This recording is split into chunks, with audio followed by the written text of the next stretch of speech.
Welcome to the VBR tutorial on how to import complex 3D figures. For this we need the free 3D editing software Blender. Furthermore, we need a figure to be imported in a common 3D format, for example STL. You can create elements yourself or look for license-free figures at Thingiverse. I have downloaded a Fox Thief by the artist Schlossbauer for educational purposes. STLs can be opened and viewed directly in Windows with the built-in software Paint 3D. We now want to prepare this model for VBR. To do this, open Blender and clean up the scene by selecting and deleting all existing elements.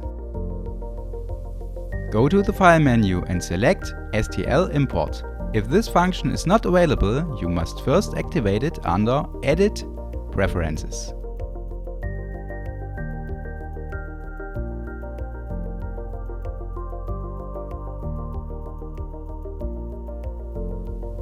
Import your model and check its dimensions. A height of 2 to 5 has proven to be preferred for our virtual board game room.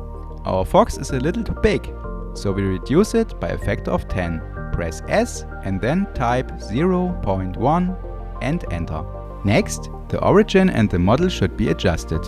Our figure should be located with its center of gravity at the coordinate origin.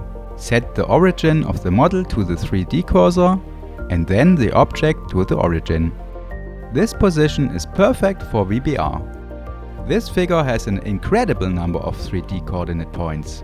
VBR can only load up to 10,000 surfaces per object. Further data is ignored. We therefore have to reduce the mesh complexity. We use the decimation modifier for this. Select Collapse and adjust the rate until the displayed number of areas has fallen below the maximum of 10,000. In general, it is best for the performance of VBR to reduce the figures as much as possible. For our example, we will test the near maximum number of surfaces.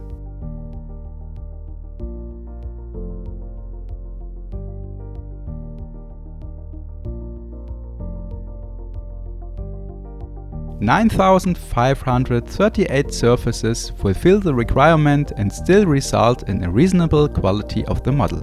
The figure is now ready for export to the compatible VBR object format. To do this, select Export in the File menu and then Export as a Wavefront OBJ. The following geometry options are very important, otherwise VBR cannot process the model. Select Triangulate Faces here and deactivate Write Materials. You can include the UV maps if you want to place a texture on your model later. This will increase the file size of the model. If you do not want to work with textures, you can deactivate this option and save disk space. Leave all other settings at their default values. Give your object a name and press Export.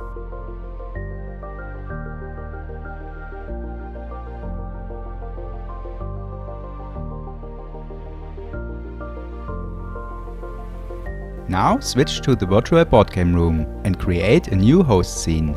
Open the Build menu. In the VBR, complex objects always have the base of a primitive element and adopt its properties. Among other things, this is important for calculating the collision query, as some primitive elements, such as the base cube, only have a cube as a bounding box. The shell of other elements, on the other hand, is created dynamically. Let's choose a cylinder to work with a convex mesh collider.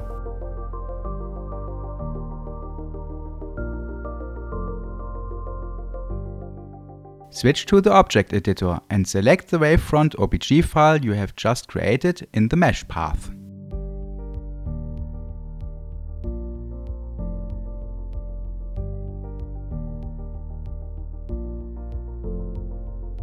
Leave the convex hull option activated and click on Load Mesh to import your figure. Done! You can now use the game object in exactly the same way as all other objects in VBR. For example, change the colors and the size, add textures and save as a template.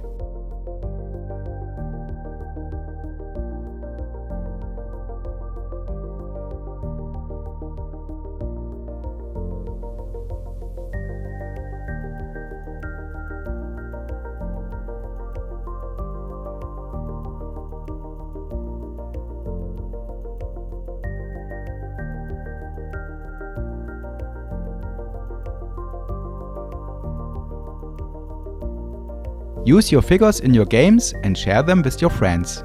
Remember that you must also share the OBJ files if you want to play the same game with your friends over the network.